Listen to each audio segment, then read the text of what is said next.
All right, everybody, welcome to the February 18th Board of Supervisors meeting. Please stand for the Pledge of Allegiance. Pledge allegiance to the flag of the United States of America and to the republic for which it stands, one nation, under God, indivisible, with liberty and justice for all.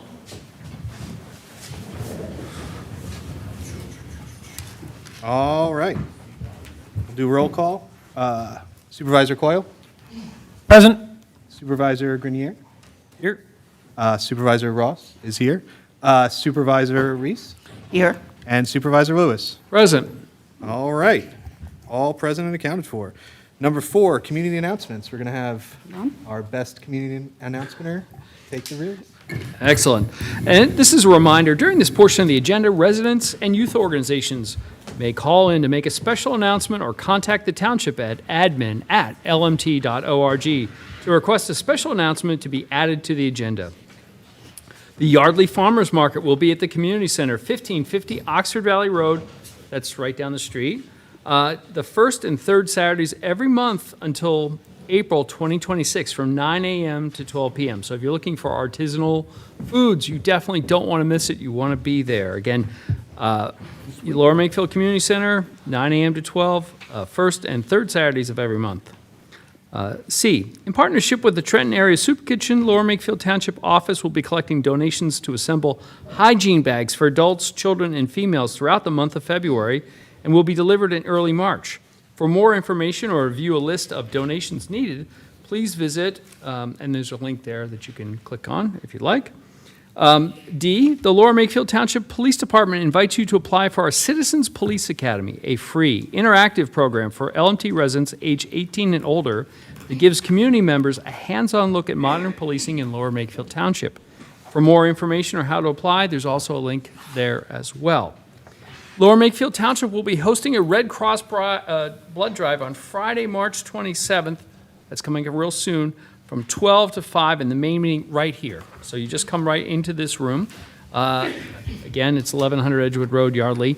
To register, please visit redcrossblood.org and enter the sponsor code Lower Makefield. If you're a frequent blood donator, you can log in quickly and pick an available time slot, just a couple minutes. Great opportunity. It's a wonderful time here. They play wonderful music, usually 70s and 80s, believe it or not. Good. It's a good choice. Now, I'm going to tell you up front, they don't have the famous A&M's cookies anymore, the chocolate chip ones, but they had other ones that are equally good. So if you want to donate blood, again, March 27th, don't miss it. And that's all. All right. So number 5, public comment on non-agenda items. If you have any comments, please come up to the podium and state your name, and if you are a resident of the township, and please keep your comments to 3 minutes and do not repeat previous comments. Is there any public comment? Any on the phone? No. All right. Awesome. So next, we are going to number 6, the 2025 Environmental Stewardship Award. So got a little statement here. All right, tonight I have the pleasant duty to perform the presentation of the 2025 EAC Environmental Stewardship Award. The award includes a $1,000 stipend and has been in effect for over 18 years and recognizes outstanding creative environmental efforts that have made significant contributions to the quality of life in our town. The winner of the 2025 Environmental Stewardship Award is the REFILLERY. Located in the heart of Yardley, the REFILLERY has the distinction of being the first refill shop in Bucks County. The REFILLERY store is based on the simple concept of low-waste living. Customers bring in their own containers and fill them with quality bulk essential goods. All products are sold by weight, so you know you only have to buy what you need. And since their opening in September of 2023, they have diverted over 50,000 containers that would have ended up in landfills. Owners Jamie Alford and Rob Knabb are with us tonight to receive the award. Since the REFILLERY is a for-profit business and the award guidelines stipulate that the $1,000 award stipend be given to the local environmental entity chosen from a selected list, the REFILLERY chose the Delaware Riverkeeper Network as the recipient of the $1,000 stipend. The Lower Makefield Board of Supervisors would like to thank all of you for attending tonight and being part of this annual celebration. Will the recipients please come forward to the dais to receive the award?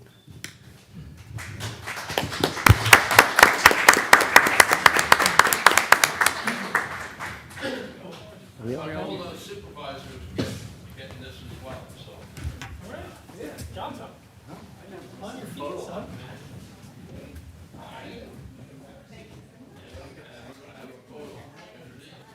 All of you ready? Yeah. Okay, how about, stand over there?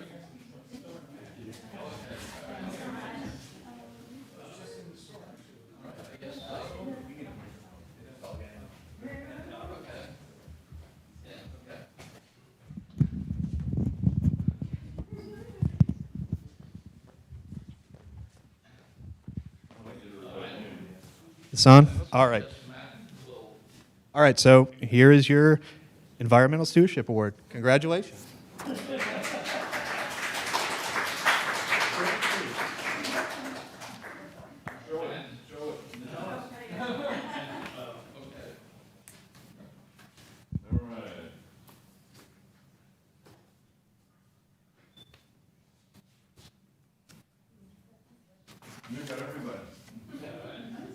And now, Jamie, would you like to present a $1,000 check to the representative from the Delaware River Keeper?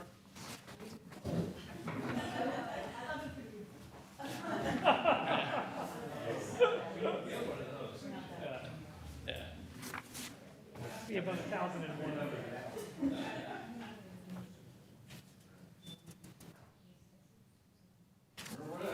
Okay. Thank you very much. Okay. No. Yeah, okay.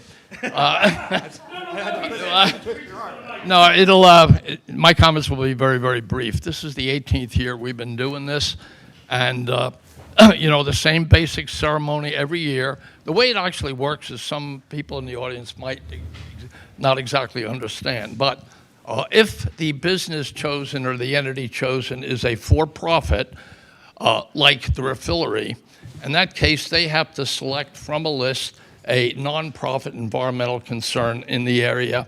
And this year they selected the Delaware River Keeper, which I think is a very, very good choice. I want to thank all of you for coming here tonight, and thanks again.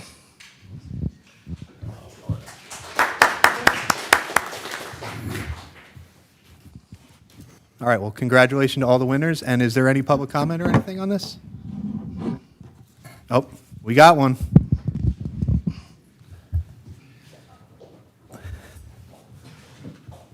Hi, everyone. Caroline Thompson, Mayor of Yardley. I love the connectivity here. I was extremely proud of Yardley Borough the day the REFILLERY opened, and it's really amazing to see the two municipalities working together to give back to the environmental impacts in our community, and I'm just really proud to be here.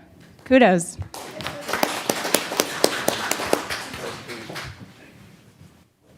Very brief, since Jamie and I are neighbors. I think as long as I've lived here, 15, 16 years, we've been neighbors down the street. Our kids are at the bus stop together every morning, so I get to see your son every morning, and I'm very excited with everything you've been able to do these last 3 years. And I'm very excited to see what goes on from here, so congratulations. Yeah, congrats. All right, now to the fun stuff. Number 7, the consent agenda. Does any supervisor have any items they'd like to remove? Is there a motion? Mr. Chair, I move that we approve the consent agenda items as listed in the agenda. Second? I'll second. Any questions from the board? Any questions from the public? With that, I'll call the question. All those in favor? Aye. Opposed? Motion carries 5-0. All right, number 8, community development. Item A, consider approval of lot line change plan for Phase 1 of the 1566 LLC subdivision, plan number 700.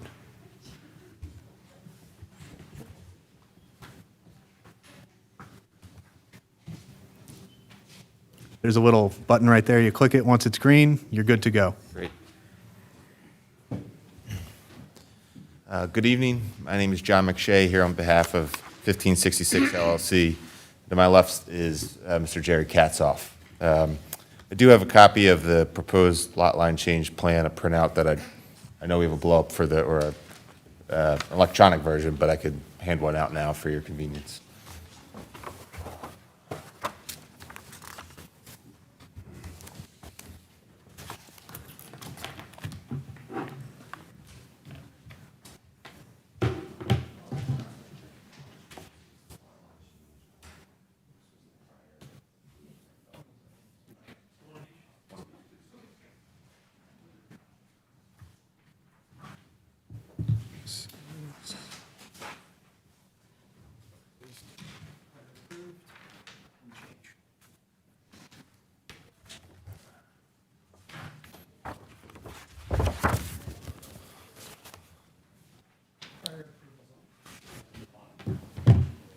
Colin, do you want me to do that? I can. Okay. This is better. Oh, we got this whole set, yeah. It's a two-parter. It's better than I have on my, The old one's on the bottom. oh. All right. Alan? I'll take one, yeah.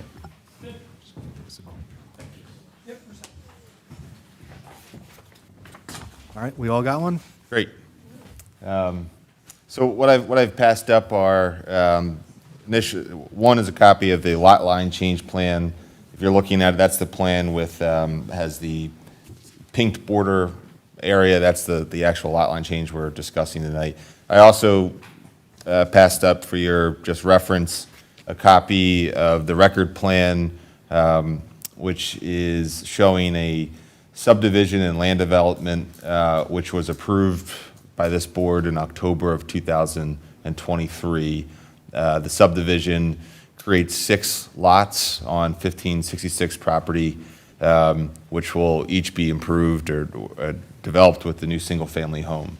Part of that plan is related to the lot line change plan because it shows an access way created from 1566 property onto Buck Creek Drive, or Buck Creek Drive. And that access way shown on the record plan crosses over a small portion of the adjacent property, which is owned by Mr. Katzoff.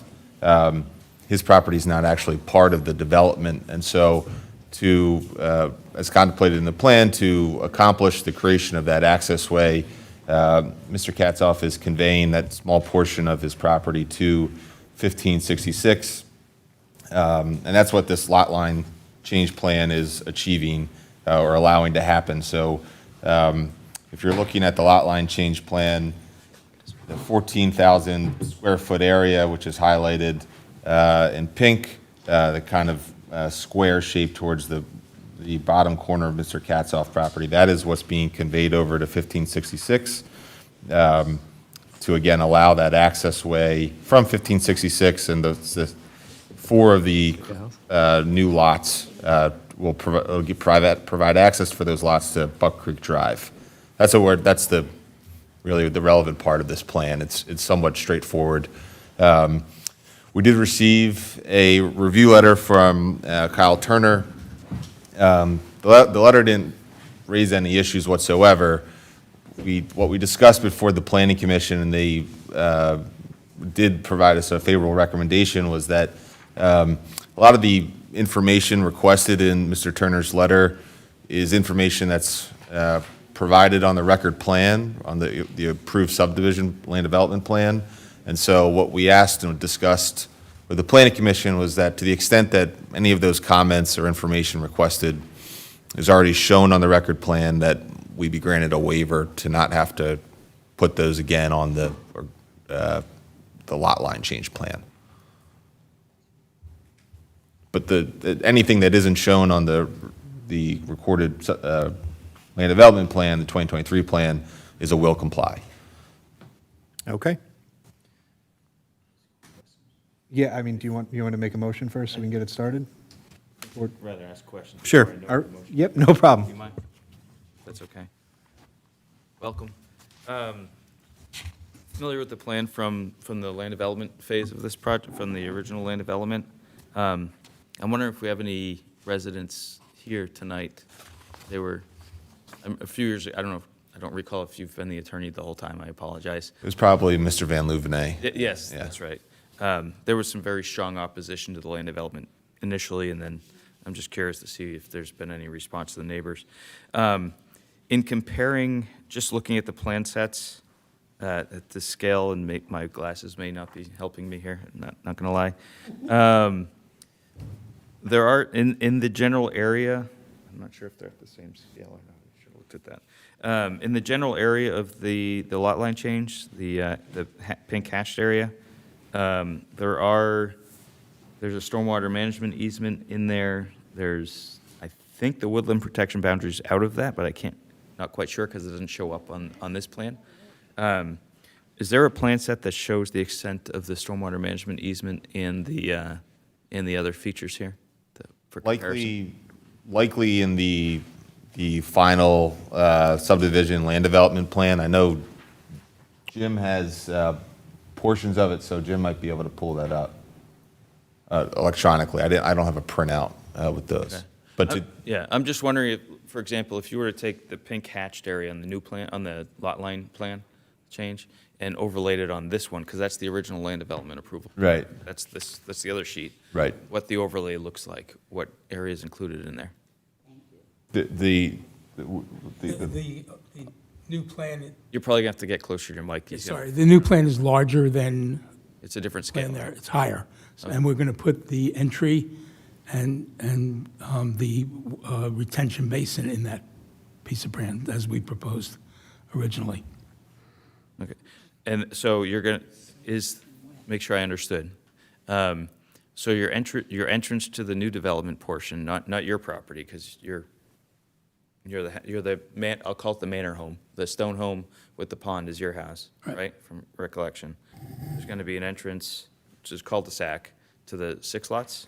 4 lots. 4 lots, thank you. Right. And that entrance is going to go, that's going to go through the area, this pink area here? Correct. And then your stormwater basin is also going to be in there? In that pink area, as it was in the original plan. Gotcha. So none of that's changing? No, The layout's not changing? no, Okay. And I'm assuming that's going to be, is that going to be conveyed to the LLC? Who's going to take Yes. ownership of that? yes. The developer of the entire property will now own that Okay. piece. It'll become, as it was shown on the plan. Yeah.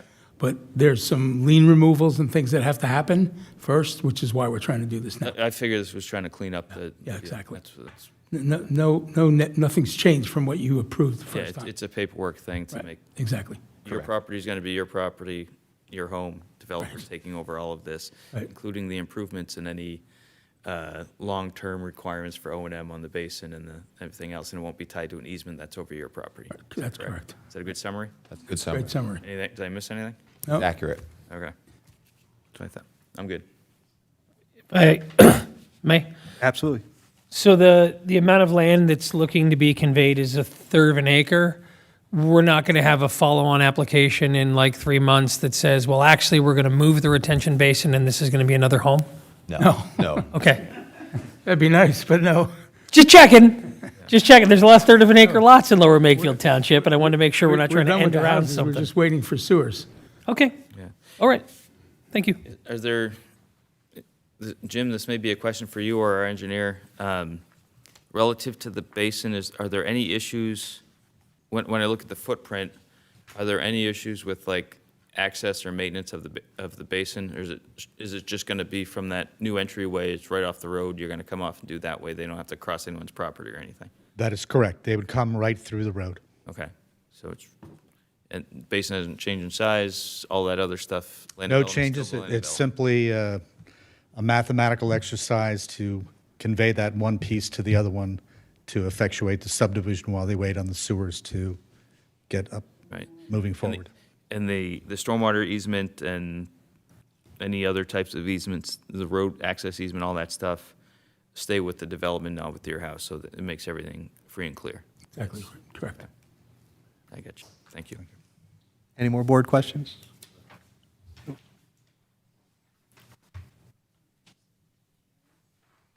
I'm going to ask a couple of questions. We're putting in more impervious surface. Is what we have as a retention basin going to have to be enlarged?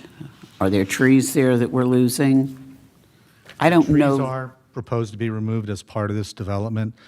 The applicant is required to either replace trees or pay money into the tree bank as part of the approval. That subdivision that was up on the screen before, that has already been approved by the Board of Supervisors. Variances have been obtained. The only thing they have to do is record the plan, record all the documentation for easements, conservation easements, and post-financial security in order to get started. So they're almost there, but this is sort of an interim step while they wait for the sewers in Yardley Borough to be released. Okay. Any more board questions? Can we? All right, anyone have a motion? Yeah. I gotta look at the agenda to read it properly. Oh.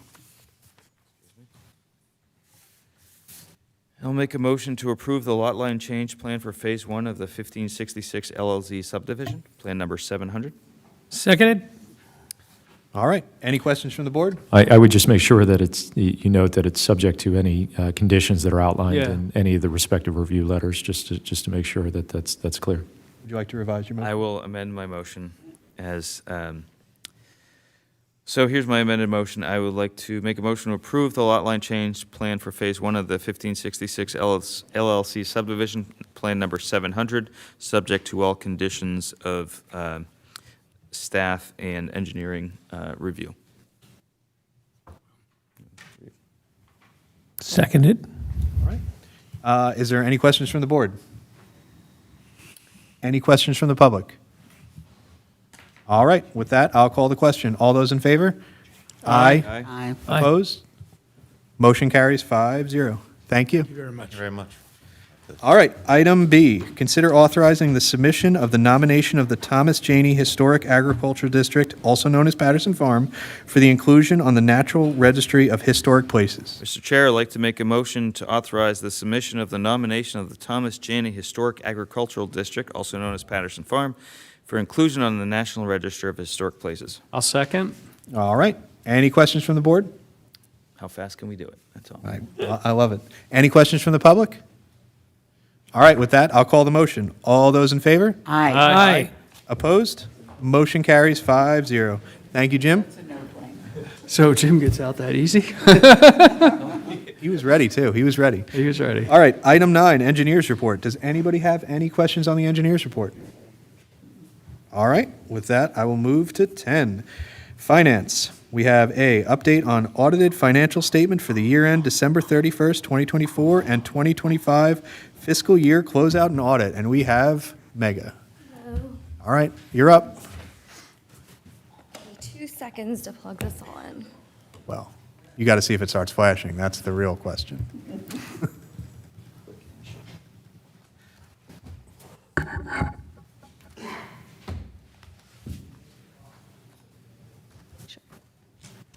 Do we ask questions on each of the 53 pages, or do we wait until the end? No.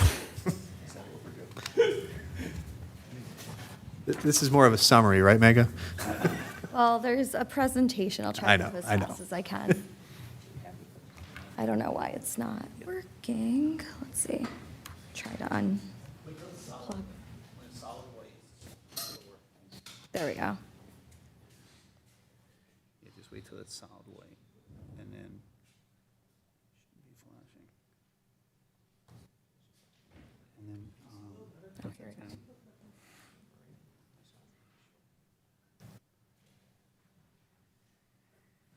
we'll close that window, Close this. and let's just do that until it's solid again. You usually use this laptop, don't you? Yeah, I don't know. It's never been an issue.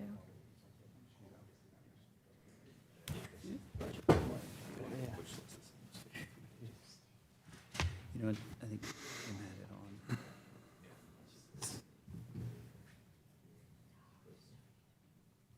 Failed. Wait, it'll go. Okay.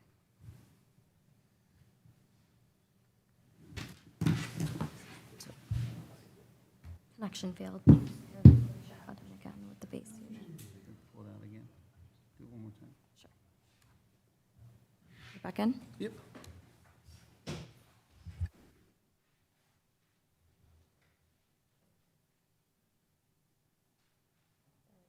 There you go. Okay. Yep. All right. Hello, everyone. Sorry about that. Good evening. I hope everyone's doing well. As mentioned, my name is Mega Bandari. I'm the Chief Financial Officer here at the Township, and I'm here to present the 2025 financials. But please keep in mind, these are unaudited. We're starting to work on our 25 audit as we speak, actually this week. So these are, our finalized numbers that we have at this point today. There is a potential that there may be some changes from the auditors, so, just wanted to make sure that that is known. I also wanted to mention that we are pretty much finalized on our 2024 audit. I received the final draft today. It's in quality control with the auditor's quality team this week, and we're hoping to have a final 24 audit by the end of the week, and then we will be posting it on our website early next week as soon as we have it. All looks well, all ties, all matches what I have as far as financials. We apologize for the delay. There was a shortage in staff on the auditor's side.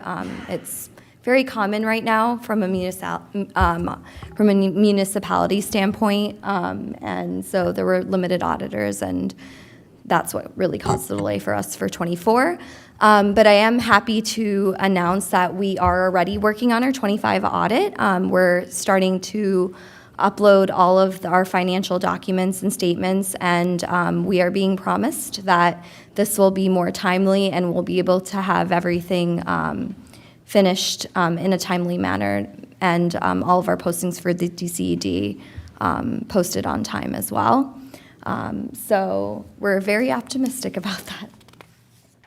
So I will begin by providing an overview of all of our township funds. You've seen a similar slide before, or similar presentation before. I'll compare our actuals to 2024 as well as to our 2025 budget, and we'll look deeper into specific funds, the general fund, park and rec fund, pool, and golf. Again, comparing our actuals to budget and then 2024. Finally, we'll review our net position and fund balances, and I'll provide an insight on our cash position. This will all hopefully provide a clearer understanding of where our financials are, and you'll kind of get to see what we've been talking about all this time when looking at the 2026 budget and planning for the future. So overall, the township achieved 95% of its revenue budget and 85% of its expenses. While revenue came in 5% below the budget amount, the township successfully controlled costs overall. Overall, despite the lack in the revenue, expenses came in lower, again, mostly due to the reduction of projects that we had planned overall and operating expenses in general.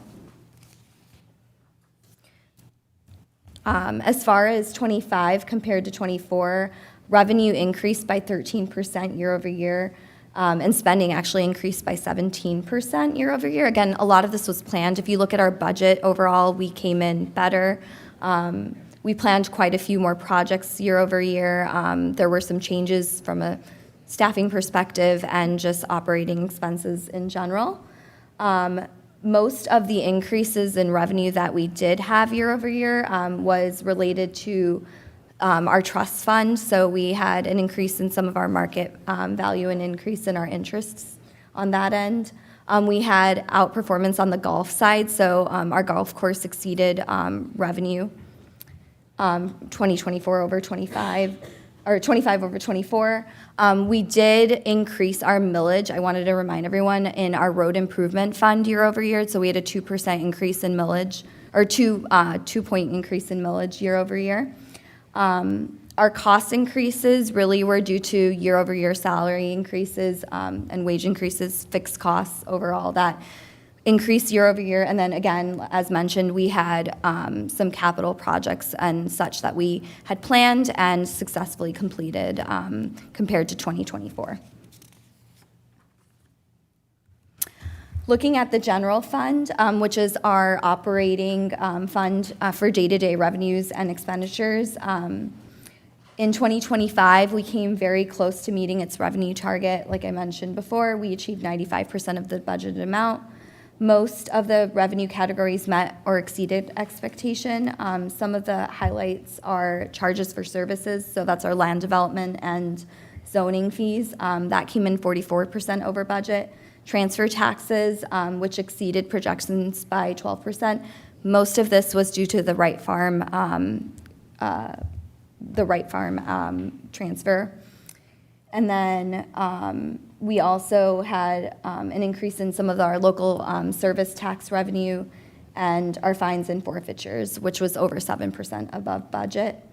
And then we did increase as well our interfund transfers in this year to help meet the overall budgeted expenses.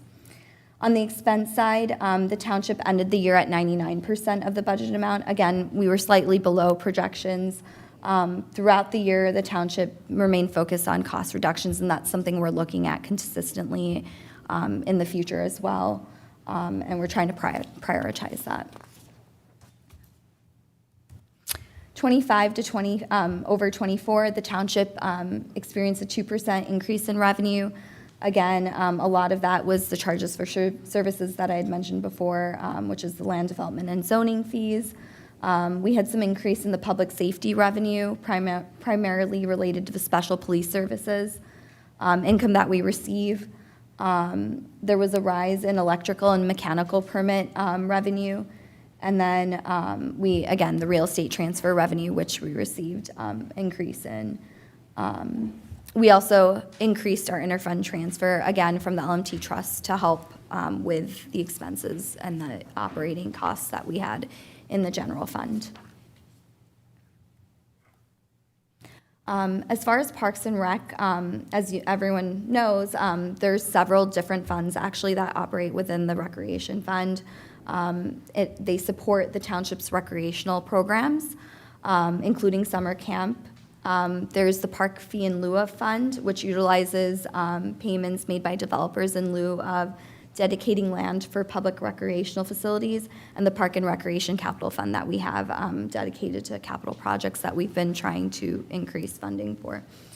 The Park and Recreation Fund and the Capital Fund are often interchangeable as far as projects are concerned, with transfers occurring between the two based on departmental needs. In addition to the department oversees the pool, which I'll dive into further in further slides. In 25, the department achieved 52% of the budgeted revenue. A lot of this shortfall is primarily attributable to delays in completing capital projects. Some of the revenue that we had projected for or budgeted for was actually state grants coming in where we didn't complete the project, so some of that revenue did not come in. I also do want to mention that we ended up having to, we had a $240,000 grant that came in 23 that was double counted in our revenue numbers in 23, so we had to take that out in 25 to make sure that all of our reconciliation was accurate. So that's also causing a little bit of a issue within the budget to actuals. So if you take that out, we were pretty much in line with what was budgeted overall, but still slightly down, especially in general. As far as expenses, we were at 58% of expenses. We were able to keep those on the lower side compared to what we had budgeted overall and in line with the revenue that came in, which was good to see that we were able to align that accurately. And a lot of that expense, lowering of expense was capital projects that we ended up delaying and not pursuing. So if you look at the budget, most of the change in actuals is that delay in the project. For Parks and Recreation, 2025 versus 2024, the department actually had an experience of a 37% decrease in revenue year over year. Some of that, again, is the state grant revenue that I had mentioned before, that coming out of the overall. But also program fees did come in lower. As you can see, we were only at 89% of our 24 actuals. Rent and royalties, though, far exceeded what we did in 24. So there's a little bit of a shift there year over year. And then expenses, we came in at 86% year over year. So we were able to decrease some of our expenses year over year in 24 to help basically budget and keep the Parks and Rec Department whole overall. Another thing I wanted to mention is that in 2024, we had an interfund transfer to the pool to help the pool. We did not do that in 2025, which also plays a part in the expense changes.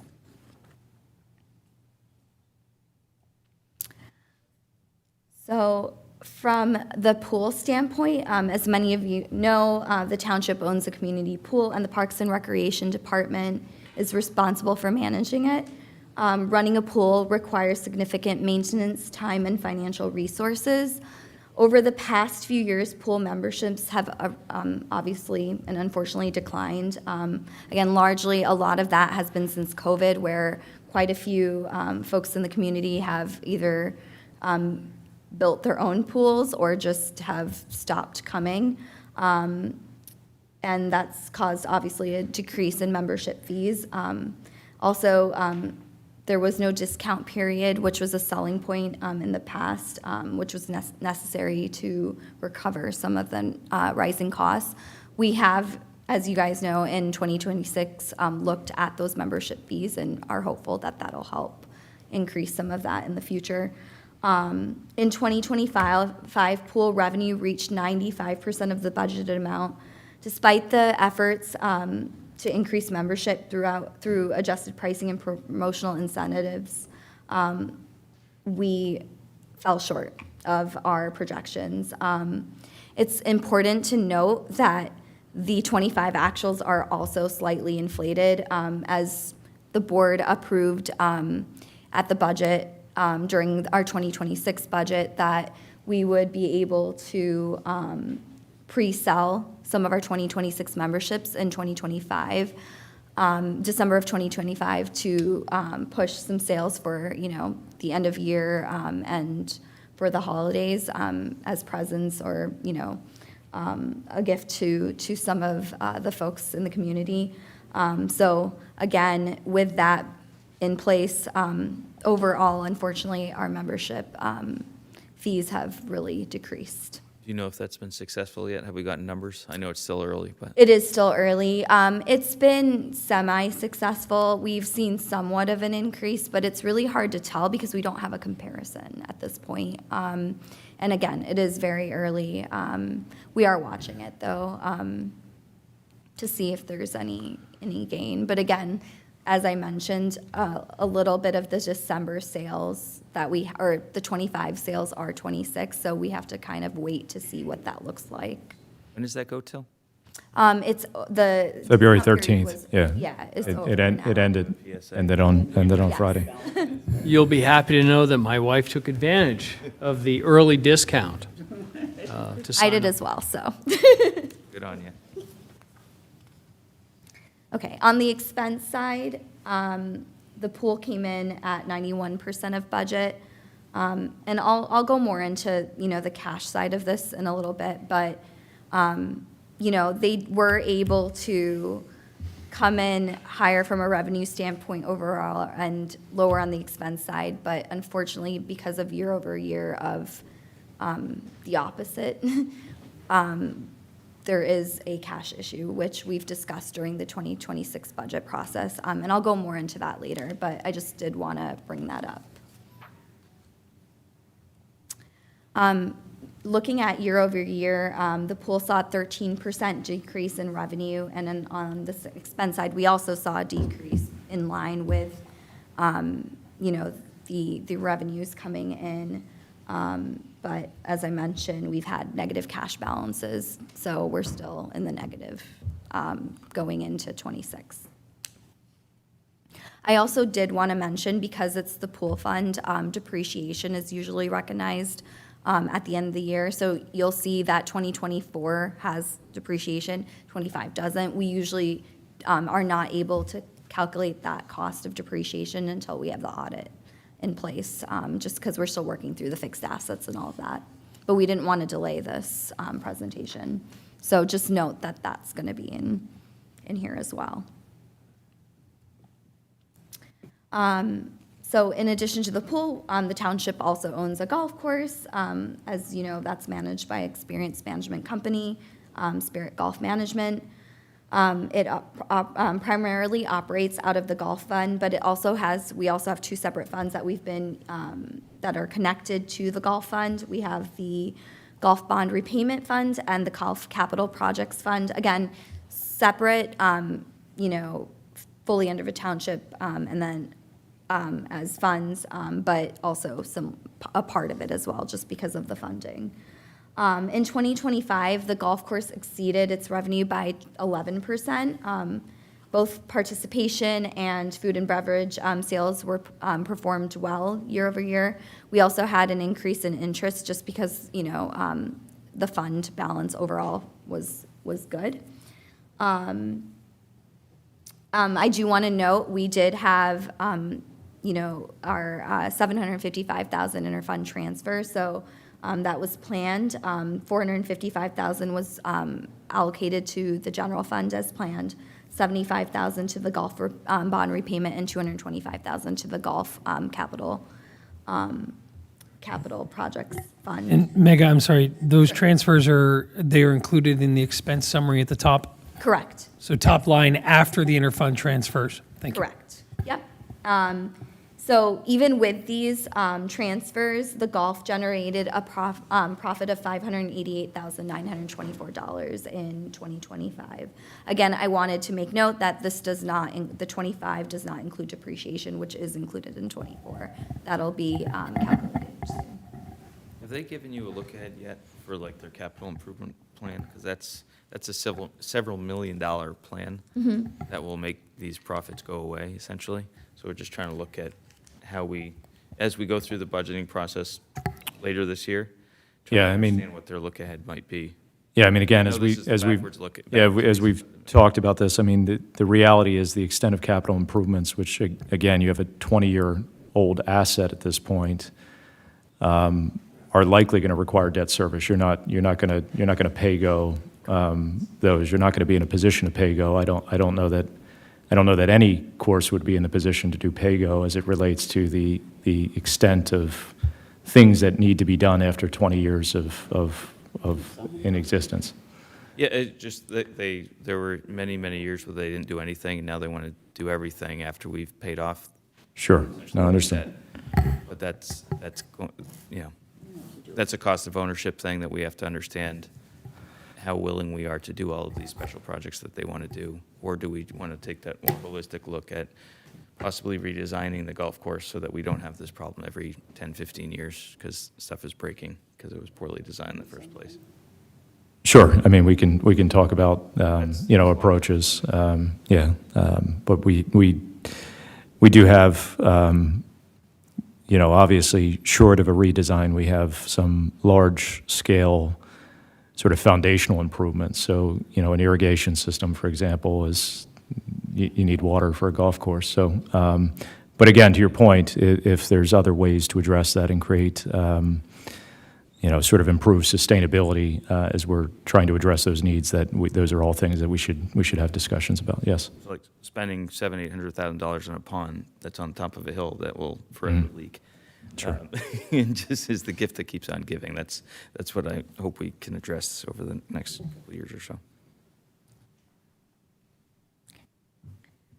So looking at 25 versus 24, we exceeded revenue by 4%, while costs came in about 7% higher year over year. Again, this is your normal salary increases. This does not include depreciation. So if you take out depreciation, it was a little over 7% higher year over year. As a result, like I mentioned, the profit was over $588,000 compared to the previous year.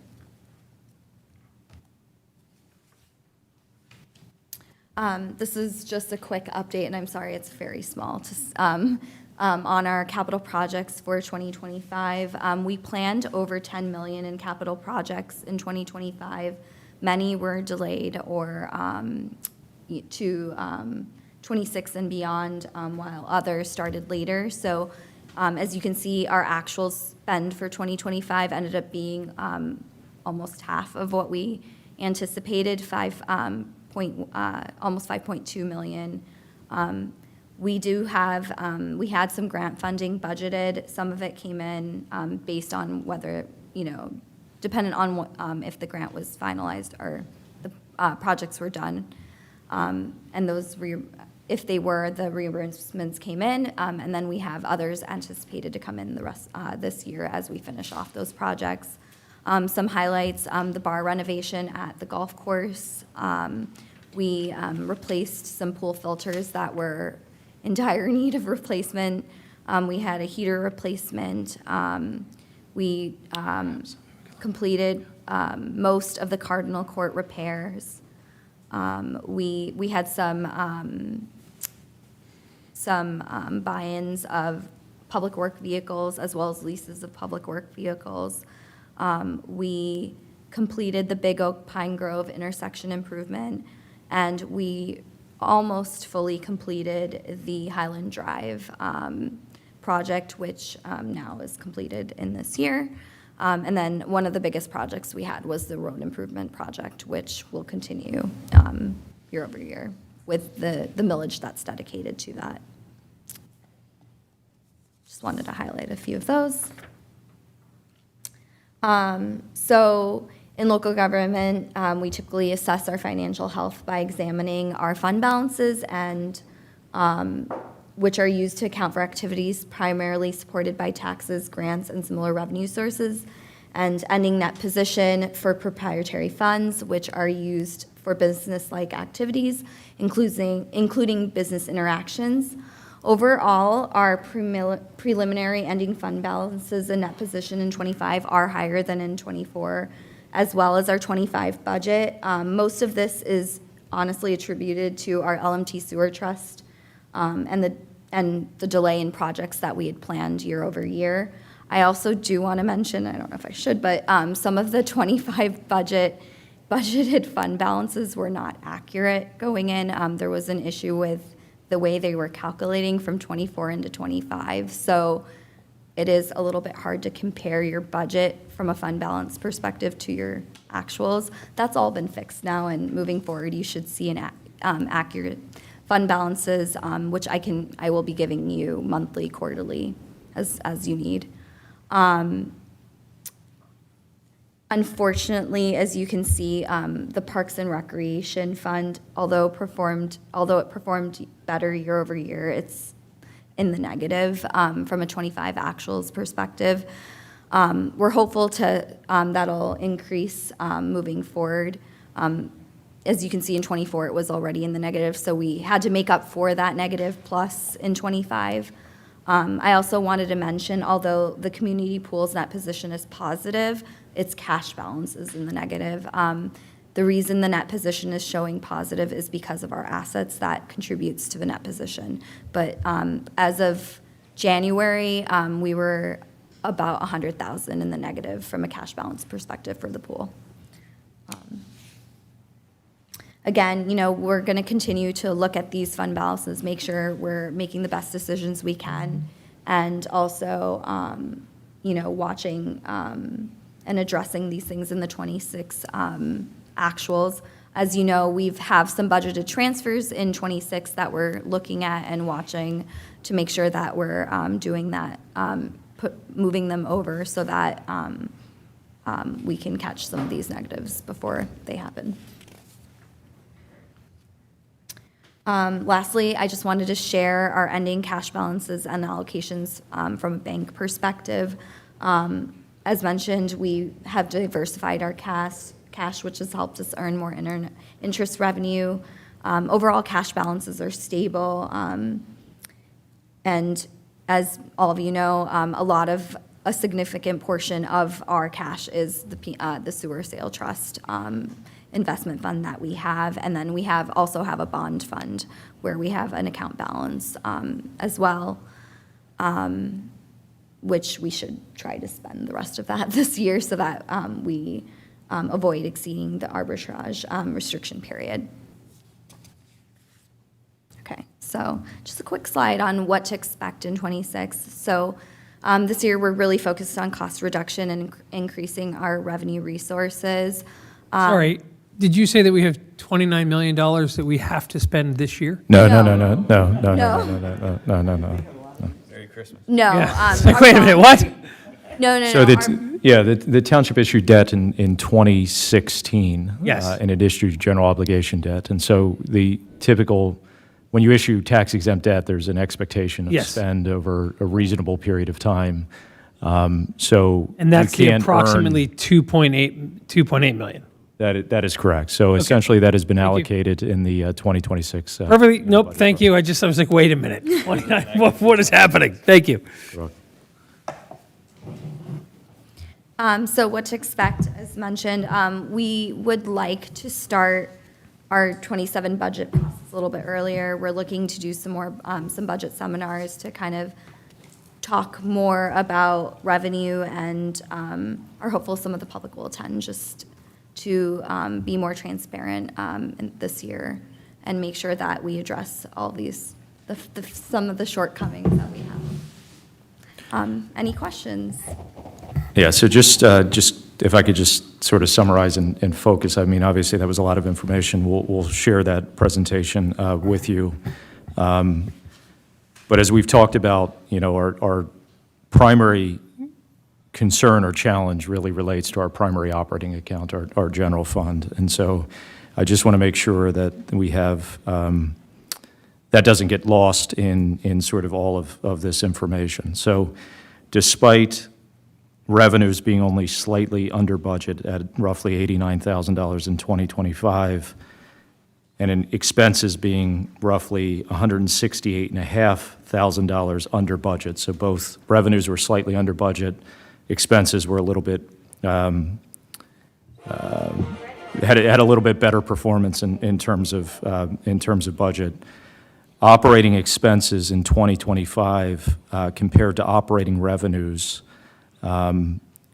the shortage is about $3.39 million. And while Mega pointed out our net performance on the year is about $790,000 in terms of where we finished in terms of, you know, a reduction in fund balance, $2.63 million was transferred from other funds into the general fund to support the general operation of the township.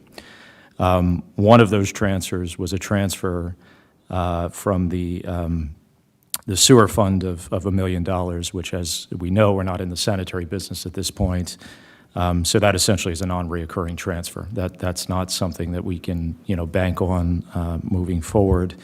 The other two primary sources of transfer are the interest distributions coming out of the trust, which again has performed well, but is subject to, you know, market returns. Now those distributions are based on a 3-year average of returns. So you could have, you know, a poor performance year and not necessarily have no distribution coming out of the trust.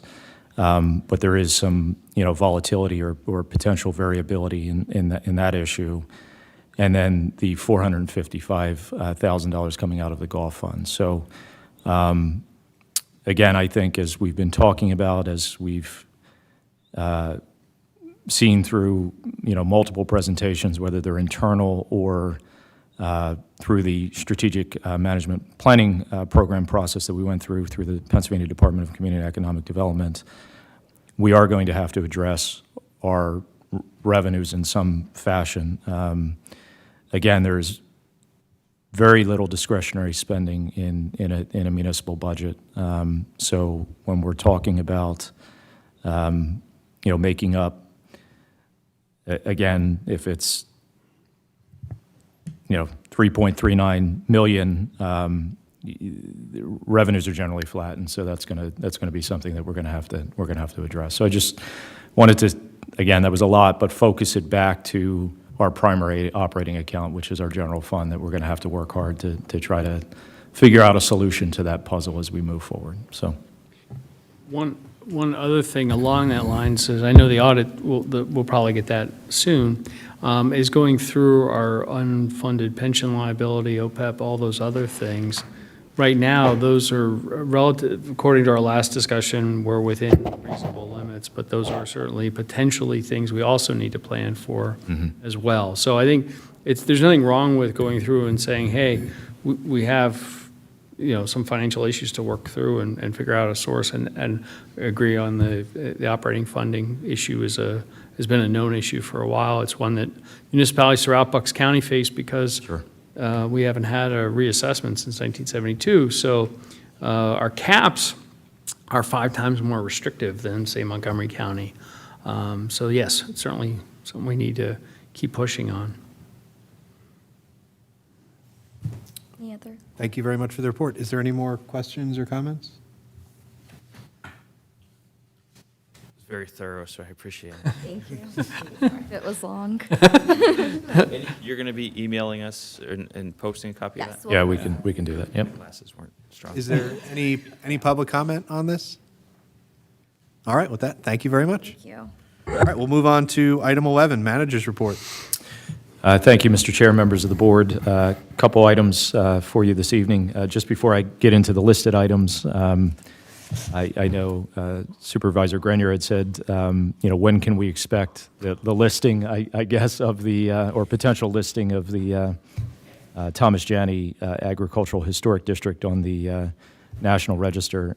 Just to answer that question. So they meet in February, June, and October. So that's the entity that reviews those nominations and considers them for listing.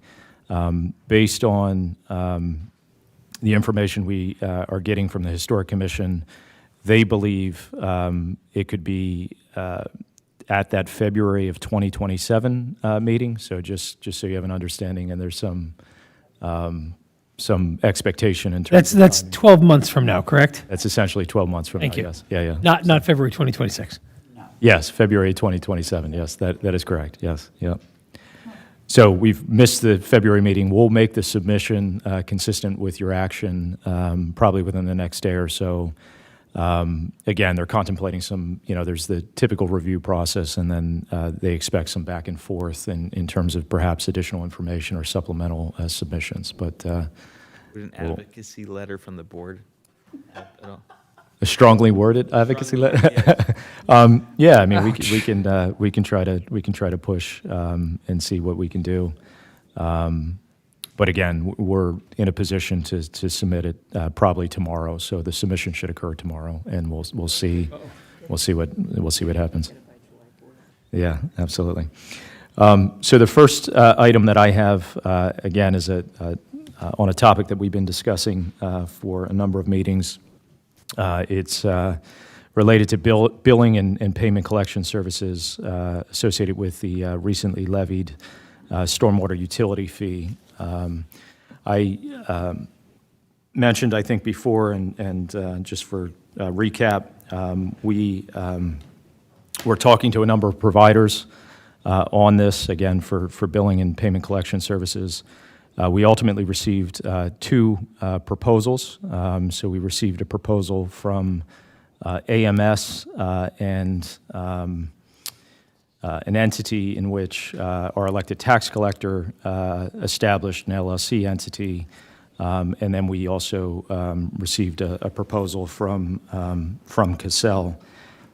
Following staff's review of the proposals and after engaging in multiple discussions with the respective providers, we are recommending that the board accept the proposal from COSTARS for billing and payment collection services.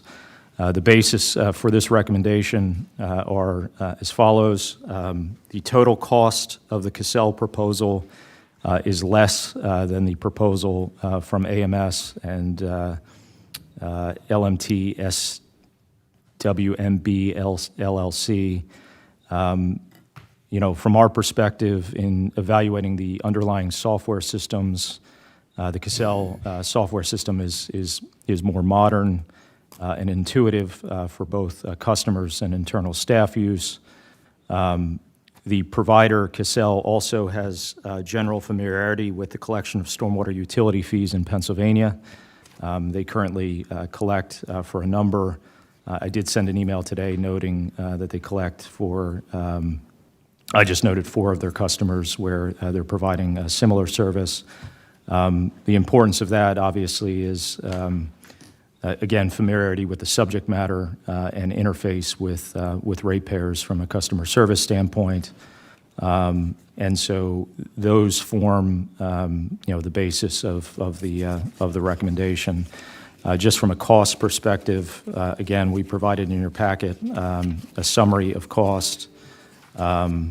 The total cost of the Cassell proposal, based on certain assumptions on an annual basis, is $61,420. The AMS LMT SWMB proposal came in at $82,790. And so for the reasons that I outlined, we would recommend that the board proceed with accepting the proposal for Cassell. Cassell also has the, again, we were talking about timing. They are confident that they'll be in a position to stand the billing system up prior to April 1st, so that initial billing can go out as we expected. So happy to answer any questions they may have. All right, we'll start it off with a motion. Is there a motion? Mr. Chair, I'd like to make a motion to accept the proposal from Cassell for billing and payment collection services relating to the township's stormwater utility fee. Is there a second? I have some questions. Sure. We got to get the motion going before we can ask questions. Yeah. I'll second if. All right. Thanks, John. All right. Okay. Any questions for the board? So, sorry, so Dave, you said that the ongoing costs for Cassell were the $61,000, but that includes a line item that you parked as one-time cost of $10,700. So, Yes, that is, I should have, the first year costs are $61,000 and for the one and about $83,000 for the other. so the Cassell year one proposal is roughly $21,300 cheaper than the AMS, and then the ongoing costs with Cassell are roughly $16,000 cheaper on an annual basis. Is that accurate? That is accurate, yes. Yep. And the recurring discount is being offered by contract for the same term that we would be signing up for? Or is it, we promise it'll be recurring and you'll just have to renew next year and we'll talk about it? Again, we asked if it was a one-time discount or a recurring discount. They've indicated it's a recurring discount. And the contract term is, what, 3 years was it that you said? I don't know that did they spell out a term on there? Hold on, I'm sorry, Colin.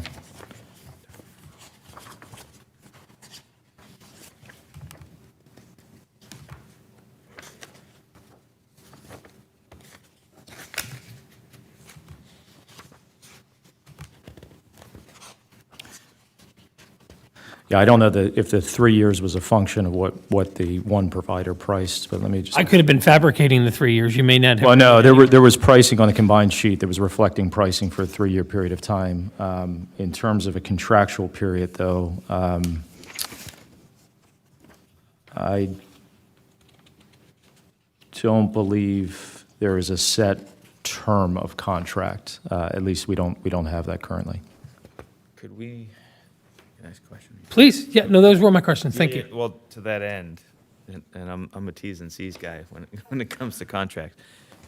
Do we have a copy of a contract with them, whether it's something their standard contract or anything else, so we have outlined terms for auto renewal versus 3-year, where we look at it or something like that? We do not currently. We don't for either of the two providers. We can request that if desired. I mean, I think we probably should. We should. This one, on the face of it, this one looks cheaper, and the interface sounds good, and their history sounds good.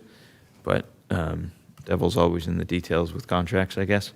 So if we could, I don't know if we want to pull this back and get those conditions and terms and review it, or if we want to condition our entrance into that upon review of their terms by staff and counsel or solicitor to make sure we're okay with it. I would recommend condition just because we're under a timeline to get this out by April.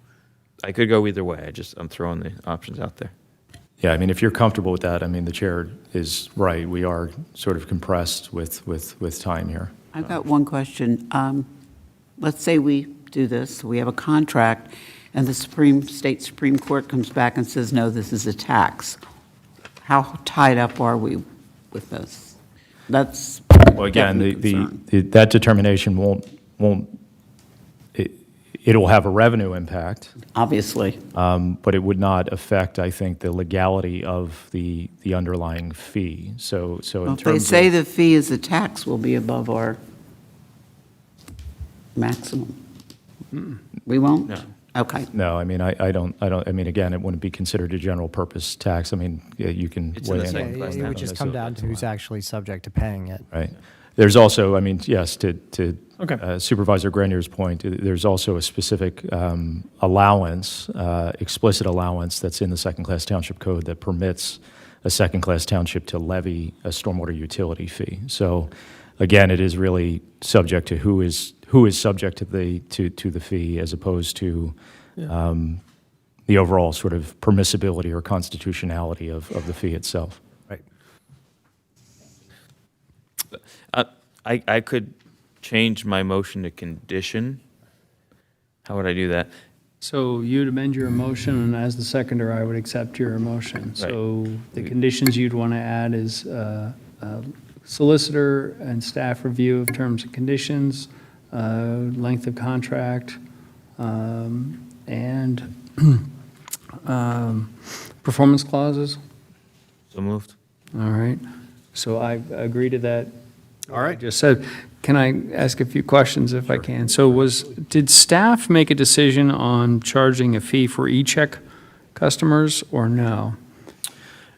We did not at this point. That is, I know there's a perspective on this. Again, if at some point we're going to have to have that conversation. Yeah. As to whether, again, our interest is driving obviously electronic payment. Yep. And so as a means to drive electronic payment, we believe that the fee is absorbable, meaning that we would absorb the fee as opposed to passing the fee on to Okay. onto the ratepayer. But, you know, the township has been somewhat inconsistent on that. There's circumstances where the fee has been baked into pricing. There's circumstances where it's been direct to. Right, and the reason I say that is we want to incent people to use the e-check or ACH option because it's dramatically lower from a cost perspective versus a credit card, and we should collect that interchange revenue because we're eligible to do so. Unlike other merchants, we should definitely ask for it, although they've changed rules recently. The other question I have is, and you know kind of where I stand on additional stores of data with personally identifiable information and usernames and passwords. So does this tool have, in technical terms, it's called SAML2. It's called a security assertion markup language. It's basically single sign-on functionality. I'm not sure if you've asked or checked in on that. That would be nice to know. I don't think you have to condition approval on that. Okay. But longer run strategy, we don't want to have multiple disparate data sources. We want to have them integrated in a way, and I'm looking at police officers, not including police data, which would clearly be separate, right?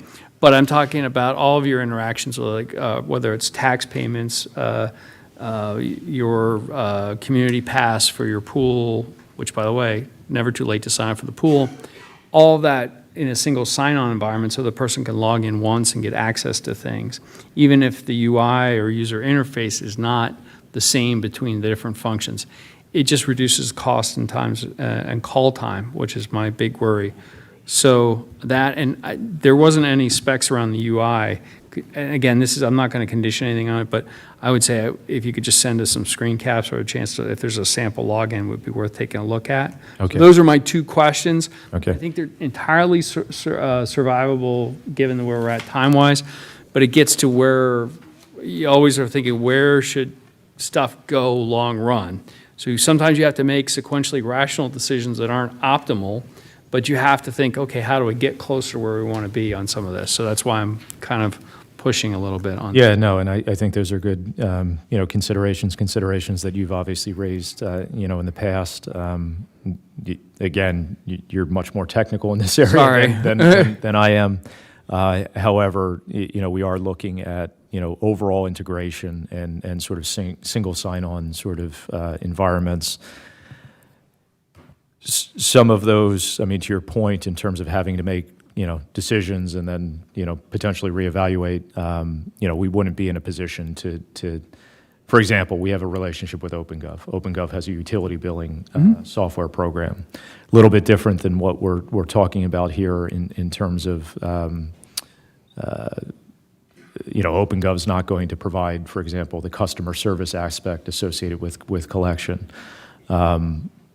But we're looking at opportunities, existing relationships where they make sense to expand those relationships to create the user experience that you're talking about, both in terms of the external user, but also the internal use cases as well for integration. Yeah, and you're seeing this more like in open web examples where you're able to use, and this is more in enterprises, but where you're able to use your Microsoft logon for things that are non-Microsoft. And that login gives you rights to that, and you can have central control over it. Those are the kinds of things from a security perspective that's helpful. So if we're thinking about that, and again, Microsoft's one of many providers in the space. I'm not making endorsement recommendations. Your results may vary. I have to say that in any large tech companies. But if there's something we can be thinking about, that would be helpful here. And I'm just glad, in this case, the more online this is, the less questions we get. Yeah, no, absolutely. Just a couple things. Sorry, John, were you? I'm done, yeah. Yeah, sorry about that. Just a couple things to bear in mind as you talk to them. Things to clarify, right? Like on the proposal that they sent over, there's on page 1, there's a 5 asterisks. Annual increases are estimated at 5% yearly, but there's not a single line item on that first page where there are 5 asterisks. All the other asterisks are denoted as a specific line item. So are they saying the entire contract may raise 5% yearly? It's great that they're estimating that today before we've signed on, but is that a promise? Is that a contractual obligation? Can we lock in on a multi-year? I'm not excited. I understand there's a decision that has to be made and we have to choose something. There's a number of things with the way this proposal is written that don't excite me. The fact that we spend a lot of time and energy on OpenGov, and one place for citizens to go for this and that, well, except for this utility bill. I know it's not ideal, and ideal is not something we can get to right now. But if we do move forward on this, I would hope that we spend time over the next 12 months evaluating if this is the right partner for the long term. Mm-hmm. And if there's a better solution, it'll be disruptive to citizens to make a change, but yeah. Yeah, no, I think those are all fair, comments and considerations as we move forward with this. As you know, we are somewhat constrained in terms of time in order to be in a position to bill consistent with the ordinance that the Board of Supervisors adopted. And to Colin's point, this is something new. So as you're reviewing the terms and probably having discussions with Cassell, making sure all that's everything you're looking at is very clear and transparent. And then as we go through this, just looking at just constantly collecting data points to see how it's working and where improvements could be made, because this is something that when it comes to paying bills, I don't know about you all, but I'm pretty focused on it, and I like to make that experience as painless as possible personally. So we want to make sure that that's the case here. Sounds good. All right. Is there any question from the public? With that, I'll call the motion. All those in favor? Aye. Aye. Opposed? Nay. Judy, were you? Okay. All right. So we have 4-1. Motion carries. All right. Item B. So the next item relates to the Taylorsville Road pedestrian project, also known as the Taylorsville Road sidewalk and drainage project. As was mentioned, previously, we've been fortunate to get external funding support for the project. To date, we've secured a little bit over $1.6 million in Pennsylvania DCD multimodal transportation funding. Additionally, I can report that we are anticipating an additional $1.5 million award through a federal program called the Transportation Alternative Set-Aside Program. That is not official until February 26th, so I do note that caveat. However, it is going through the DVRPC review process. The entity that reviewed the application is recommending its approval at that February 26th meeting. So by next meeting, we should have concrete, definitive information on that, but we are anticipating the potential of an additional award for the project. So with that, again, we've been successful in getting a significant amount of external funding to support the project. We know that this is a project that is important to the community and important specifically to the Board of Supervisors.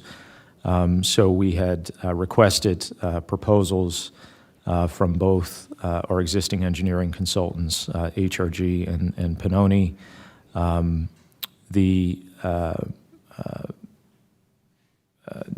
The Transportation Alternative Set-Aside Program, the requirements of that from a permitting standpoint and an engineering standpoint are dramatically different than the typical PennDOT HOP process.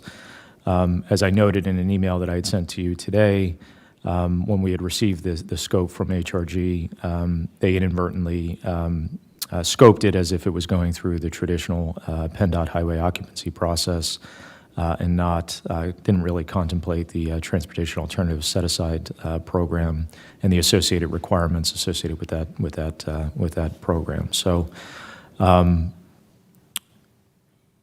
as I indicated in the email, the Pannoni proposal is properly scoped.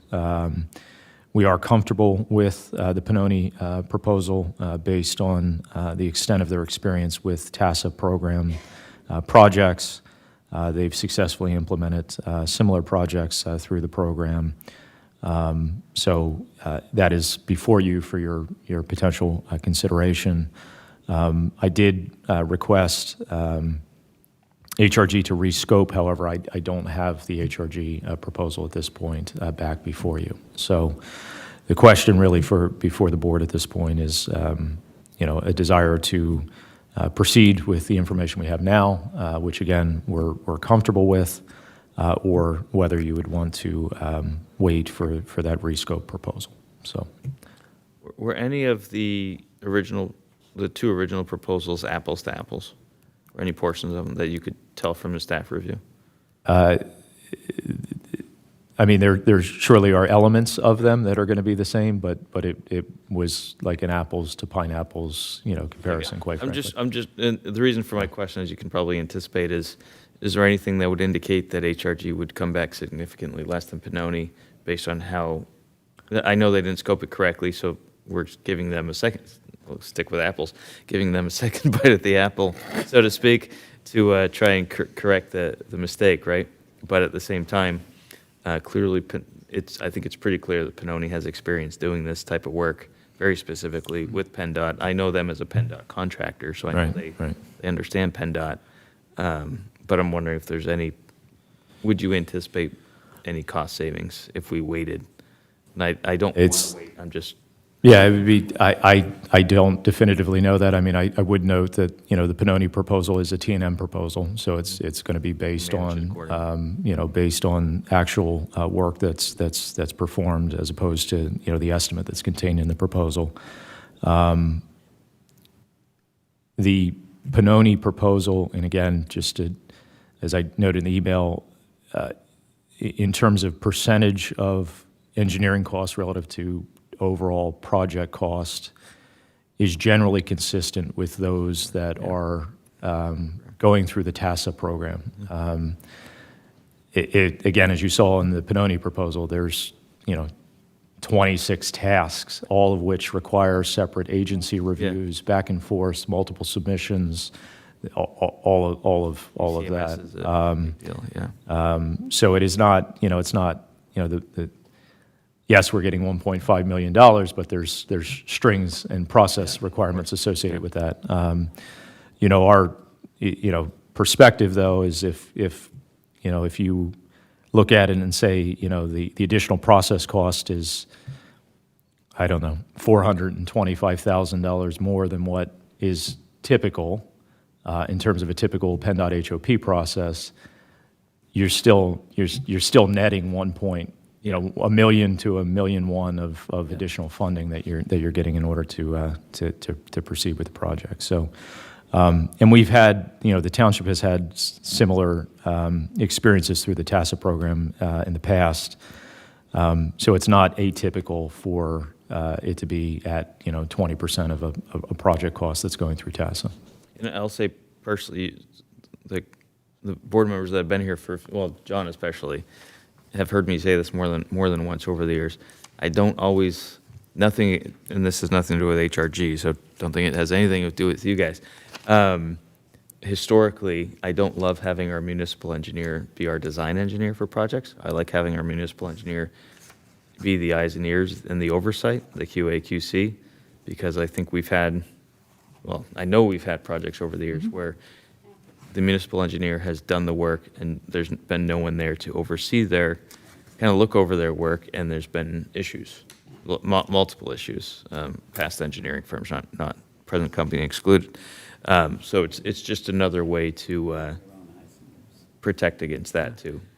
One thing, I think on the HRG, when they originally bid this, the intent wasn't to go through the task program. I think that was before that was the part of the strategy. Am I correct on that? So it wasn't like they... No, it was brought up in both. Oh, it was brought up in both, Yeah, okay. yeah. So with that, then I would be comfortable with Pannoni doing this, given their PennDOT experience, and then making sure that the HRG people are extra rigorous on the QA. Well, as the municipal engineer, they still have a role to play, Yep. I think, Yeah. right, to oversee, which So we get two engineering firms instead of one, really. that's Yeah, and the ECMS process is also... So Dave, given that, I will move that we accept the engineering design permitting and bidding proposal for the Taylorsville Road pedestrian project submitted by Pannoni. I'll second. Oh, you can second. All right, with that, is there any more questions from the board? Any questions from the public? All right, with that, I'll call the motion. All those in favor? Aye. Aye. Opposed? All right, the motion passes 5-0. Thank you very much. The next two items are just general updates. You may have, members of the public may have seen in the news, the board is obviously aware, the township has been awarded $5.211 million for stormwater management construction through the federal community project funding program. So that was recently went through the legislative process on the federal level. As I understand it, what ends up happening now is that the project will be assigned to a federal agency. The federal agency will have oversight, and so they have not reached out at this point. But obviously, great news. Significant award. We appreciate the support of both our federal and state legislators. In addition to the advocacy work that the Representative Fitzpatrick did, Senator Santicero and Perry Warren also were very supportive in drafting letters of support and helping to advocate for that application. So great news for the community. April, I see April in the audience. I'm sorry, Larissa, sorry. But part of this was also the advocacy of the citizens as well on this. They're April and Larissa both I know, submitted letters of support and advocated on behalf of the community here. And so, that's great news to be able to effectuate some substantial change in terms of investment in the stormwater infrastructure in the township, in addition to the work that the township is doing in that area and making sure that beyond this award, there's reoccurring revenue to be able to invest in the system and make improvements to the system. So, I think collectively between the Highland Drive project, all the cleanup work that's been going on in the streams in that general watershed, the sidewalk project that's coming up, which will bring stormwater management and some floodplain management, I think, and whatever we can come up with for projects in this $5.25 million or so, I think we can have a huge impact on the quality of life of not only that part of town, sure, but we can do projects throughout. Coupling that with this stormwater utility fee on top of that, Correct. we have a very holistic approach to future stormwater management projects in the township for years to come. Dan, if I can hop on that for a second. I was speaking with a resident last week who didn't realize how much that Highland Drive work was done by the township. They thought that was the state that was doing all of that and not us.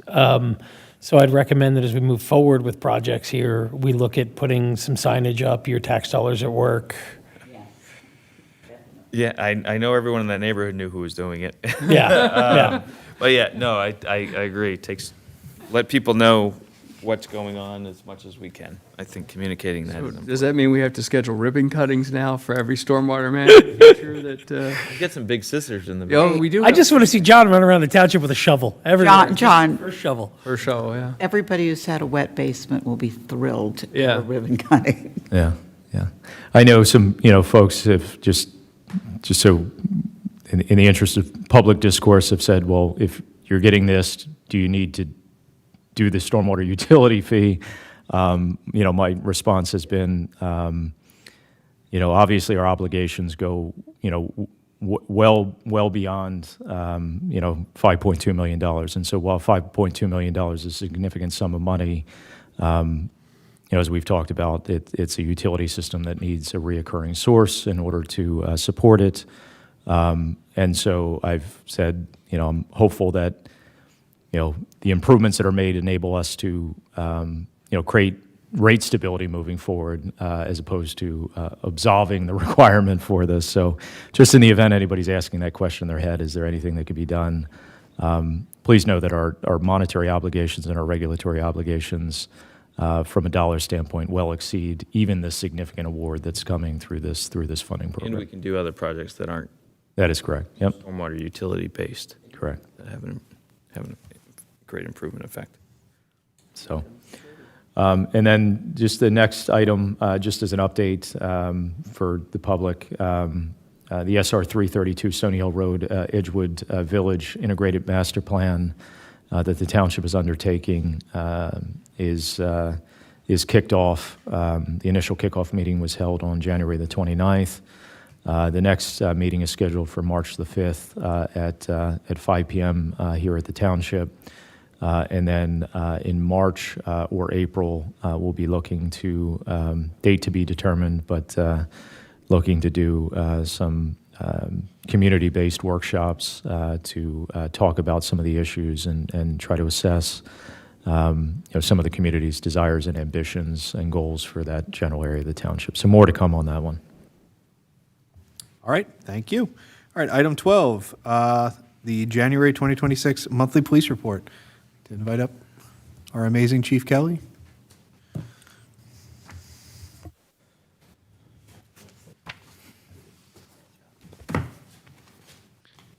Good evening, Supervisors. I present to you the January 2026 monthly police report for the Lower Makefield Township Police Department. In January, our police officers made 10 arrests, issued 16 non-traffic criminal citations. The officers also issued 182 motor vehicle citations while issuing 601 motor vehicle warnings. The department investigated 1,120 incidents. The most common of those were medical aids, proactive police checks, alarms, and the most 3 common incidents we had this month, not 4.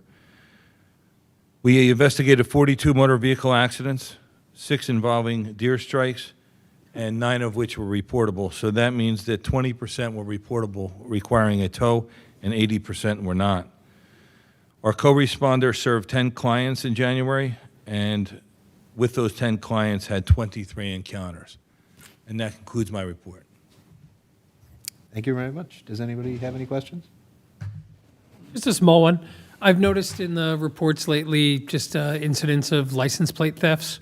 Has that been an ongoing concern over the years, or is this a new concern? That's a new concern. That has not been an ongoing concern. We are monitoring that and working with some of our partners to see if there's any trends going around the region. Okay. And when appropriate, we'll be able to make some recommendations to people on how to avoid these problems? This is a very difficult problem to avoid. Yeah. There's really no way to do that other than us capturing whoever's doing it. Yeah. The only thing I would recommend to the public is if you notice your license plate is missing, to notify the police immediately so we can enter it into the National Crime Information Center, and then it can be picked up going through a plate reader or going by a police car, which is equipped with that type of equipment. And I know a motion-activated floodlight over where you park your car is usually just a pretty good Lighting is always deterrent for always a shenanigans. good idea. best. Yeah. All right. Thank you, Chief. Thank you, sir. In other words, there's not one of those things where if they touch it, they get a shock. No, there's not one of Or a those things. buzzer. Cameras and lights. I don't know. I figured. To be clear, Chief, for the record, it would be illegal to rig your car so that it shocks someone, correct? I would assume. It's I am not- assumed. I assume so, but I just. Injury. As much I'd fun sure. as I'd sure like to catch somebody that way. Scare the daylights out of them. Thank you all. Chief, one quick, I know there's been a lot, there was, Oh, sure. Pensbury was in the news lately with lots going on with protests, counter-protests. I think there was a scare there over the weekend.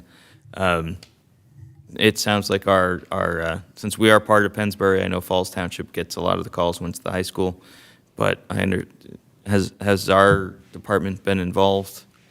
We're made aware pretty much of anything that involves Pensbury High School, as we were this past week. Lower Makefield police officers responded on Saturday. The command staff and I were in touch with the command staff in Falls and with the chief in Falls, and they quickly worked through that. Kudos to the Falls Police Department. They identified that actor and were able to quickly put the public at ease with that. And this goes without saying, and I know you do, but you're maintaining your communications with the Pensbury School Department for schools that are located in Lower Makefield. Absolutely. In fact, on Saturday, in response to that incident, we increased our presence at all the middle schools that had events that day and increased our presence at the schools that were closed, just to increase awareness that we were out there and protecting the schools. Appreciate that. Thank you. Thank you very much, Chief. All right, item 13, Public Works. Derek, you're up.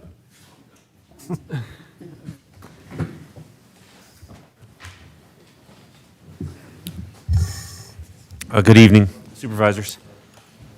This evening before you, I have item 13A. It's consider acceptance of the proposal from Realty Landscaping LLC for mowing and landscaping services at Memorial Park. Just some brief understanding of what this is. This is kind of a new concept that the department has not done before. So Memorial Park, Realty Landscaping takes care of the circular garden for the 9/11 memorial, and then the township contracts them for the entrance to keep that beautiful.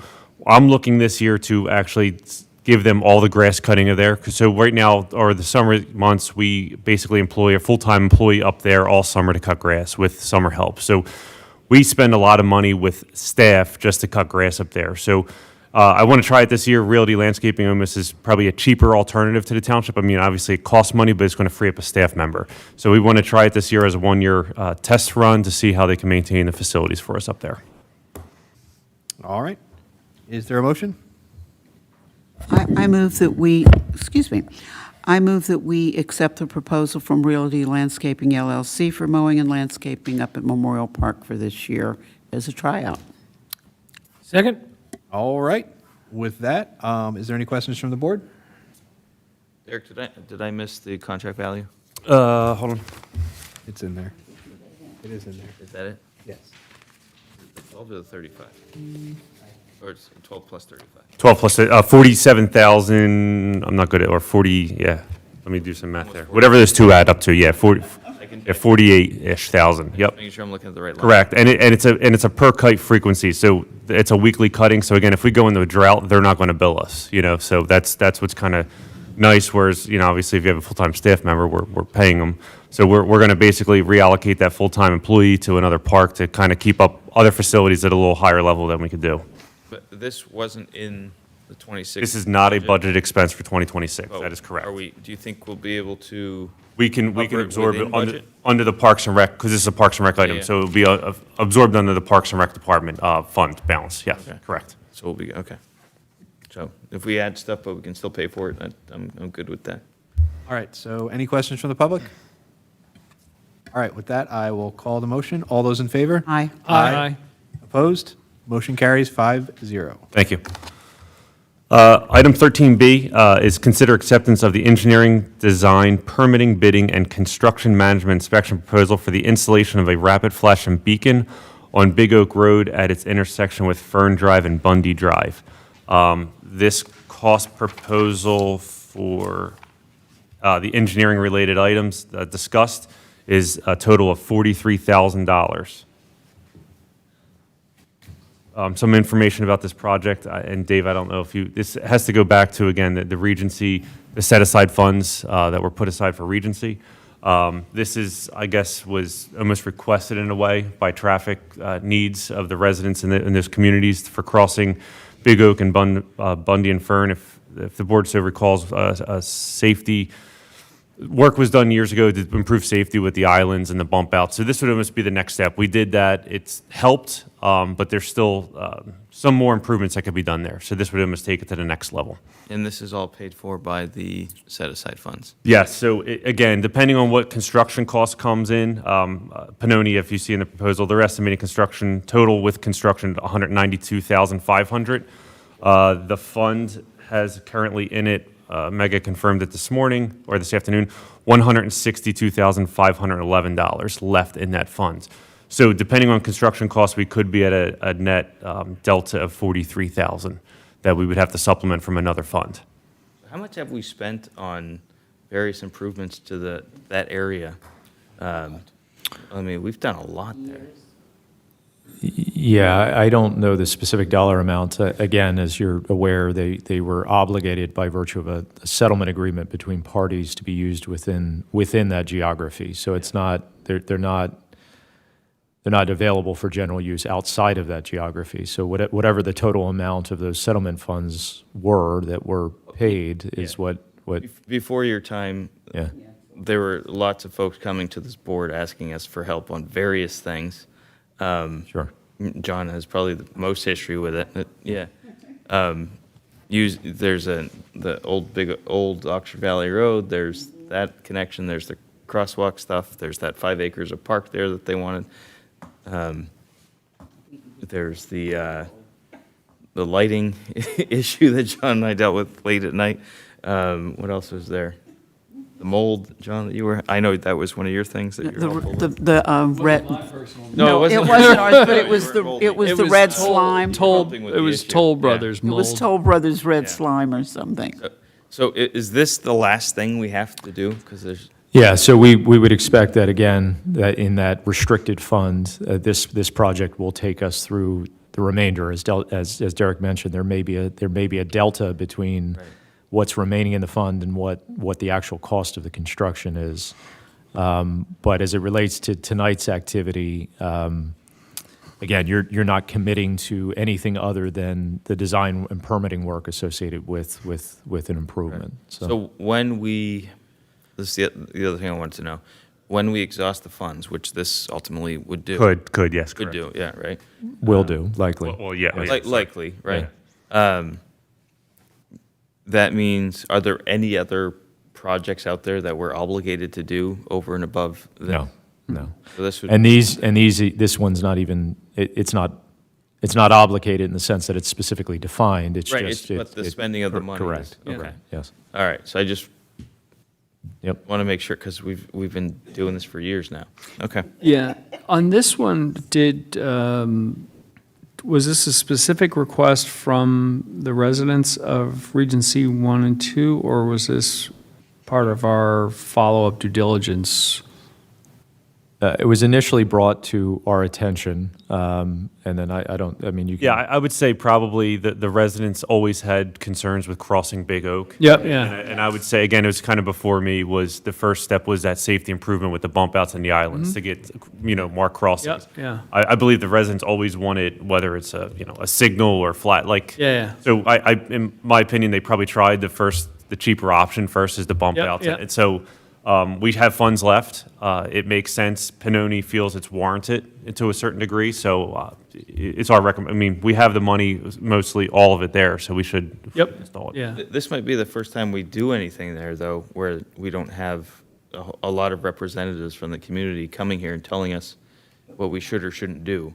Right, So, that's, hence your question, I think, right? yeah, that Yeah, Make sure that it they're is aware shocking to and- me. Oh, they are aware. They're very They are much aware, yeah. Because we had to, I mean, as we were talking through this internally, there was really, two potential locations for the installation of this flashing beacon. One was at the intersection of Big Oak with it, where Fern Drive and Bundy intersects, which again is the longer of the Wider, two, wider. the wider of the two crossings. Yep. And then the other potential location was where there is the refuge island, which is Locust, closer. closer to Oxford Valley, yeah. Closer to Oxford Valley, where Big Oak intersects with Locust. So we did poll them, if you will, through their HOA, and they expressed that this was the preferred location of such a. And the situation here is that this is one HOA that's divided by Big Oak Road, and they need safe access from one side of Big Oak to the other to make use of all the resources. Yeah, no, we can. Just Yeah. for the clarity. Yeah, and again, just there is obviously on the Bundy Drive side, what's the name of that development? There's another unrelated development that's across the street that, again, crosses over to access the township's 5-acre tract as well through the internal Regency South sidewalk network and trail network, so. Is that, I describe it as the one with the really long roofs that are separate from Regency? Off Hickory Lane. Yeah, that are newer? No, it's Or is that the, a separate one? They're in proximity. They're off of Bundy. they're off Bundy yeah, is the. it's at that intersection, they're, I don't know, There's Griffin. six quads, whatever that is, yeah. yeah, here you go, The Big Oak Woods? Yeah. yeah, I drive by there a fair amount. yeah. Yeah, I'm blanking on the name of the development at this point. Oh, I see it. Okay. All right, so is there a motion? Oh, we didn't make one? I thought we did. I'd like to make a motion to accept this is a long one, the engineering, design, permitting, bidding, and construction management inspection proposal for the installation of a rapid flashing beacon on Big Oak Road at the intersection with Fern Drive and Bundy Drive, as provided by Pannoni Engineering. I'll second. All right, is there any more questions from the board? Is there any questions from the public? All right. Come up, please state your name, and if you're a resident of the township, which I'm guessing you are. Mark Feller, 1741 Mulberry Way, Yardley. I'm not only a resident of the township, I'm a resident of Regency at Yardley. Don't think that there isn't a lot of support from the community here, but I'm a board member and was asked to come out and represent the community. Just a little background, very, very quick. The township approved that development, in addition to a couple other developments there. It wasn't this board, I know, but it was the township. And whatever decisions were made about pedestrian use and pedestrian access in that area were made, and now we're living with it. It is a very dense community in terms of the number of homes per, let's say, per acre compared with other areas perhaps.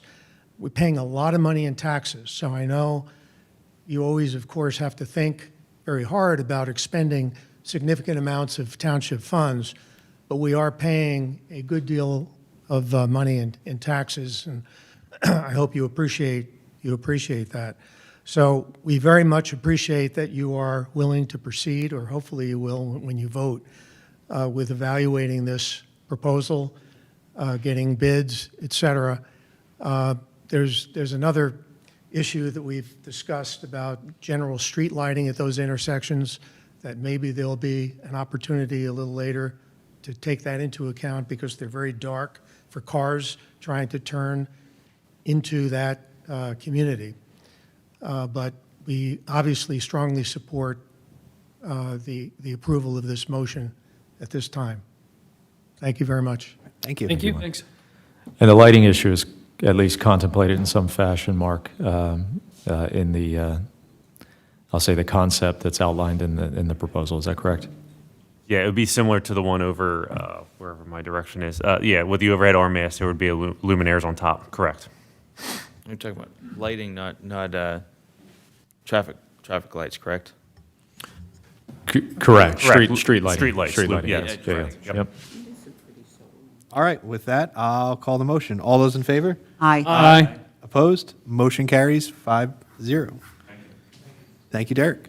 Just, Dave, when you look at the lighting, remember that some of the residents there don't like the lighting in the backyard versus some. Yes, yes, and that's been a topic of conversation and trying to balance that and making sure that we're not creating an issue that's affecting other people, yes.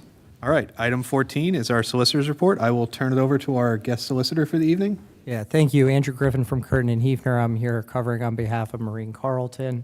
I would just note for the public that prior to the meeting this evening, the board held an executive session to discuss real estate employment in litigation matters.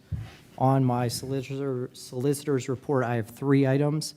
The first item is consideration of whether to basically send Curtin and Hefner to attend and oppose the zoning hearing board hearing on March 17th, 2026 for the application filed by Flagship Pennsylvania OpCo LLC.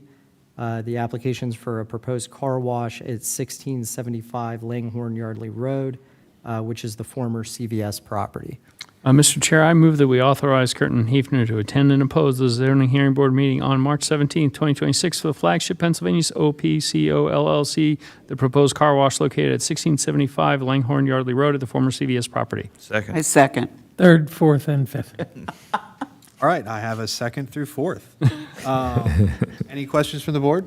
Just a note that the board met in executive session earlier to agree to do that before this public vote. So we had been, wanting to oppose this previously. And to remind folks that the zoning hearing board is a quasi-judicial entity that is separate from the Board of Supervisors.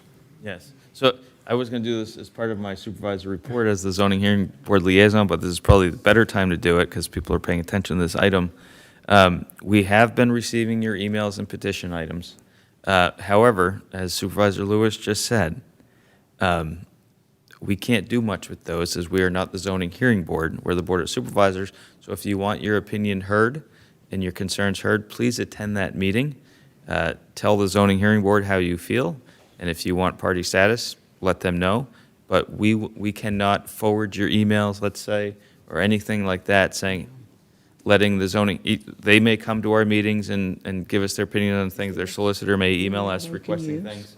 But that's not how we're supposed to operate. You're supposed to go to the zoning hearing board and tell them how you feel. Some people. We can oppose it via our solicitor. And then if we don't like how the zoning hearing board responds or votes, then we can take them to the court of common pleas. But that also takes tax dollars. But those are the methods that this Board of Supervisors can use to participate in the zoning hearing board. It's strictly through our solicitor or through the courts.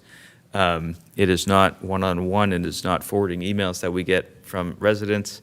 So we encourage you to participate in that process as well as participating in our process when the opportunity arises. And bring your friends, family, and neighbors to Right. oppose as well, because it can certainly send a signal to the applicant as to whether or not this would be a favorable climate for them to operate in. And if I One other misspoke or thing, said anything wrong, to please. become party, to everything have you said. party, to have party status, you have to be there in person. I was on the zoning board for 4 or 5 years. Please show up. That is the only way the zoning board can give you party status. It's the only way that you really can be heard, and it is important. All right. Are there any questions from the public? All right, with that, I will call the motion. All those in favor? Aye. Aye. Opposed? Motion carries 5-0. Thank you. One thing there, and it's not a voting, just a reminder Our township manager mentioned earlier that the Stony Hills Area Steering Committee met. This particular parcel is part of that study area where we're considering an overall long-term plan for that region of the township. This parcel is included in that. It's not that we can necessarily dictate what happens there, but it's as part of a comprehensive planning approach, not the comprehensive plan, but that approach. We can consider future land uses in that area. So this parcel is included in that study that we're doing. All right, thank you. All right, so B. So the second item I have on the solicitor's report is a request for a motion to authorize my office to advertise the Lower Makefield Township amusement tax update ordinance. So moved. Second. All right, with that, is there any questions from the board? Any questions from the public? All right, I will call the motion. All those in favor? Aye. Opposed? Motion carries 5-0. And then item C, just before you start, I'm under the impression that there was several board questions that weren't answered yet for it, so we were possibly thinking of tabling this. Yeah. Can I move to table?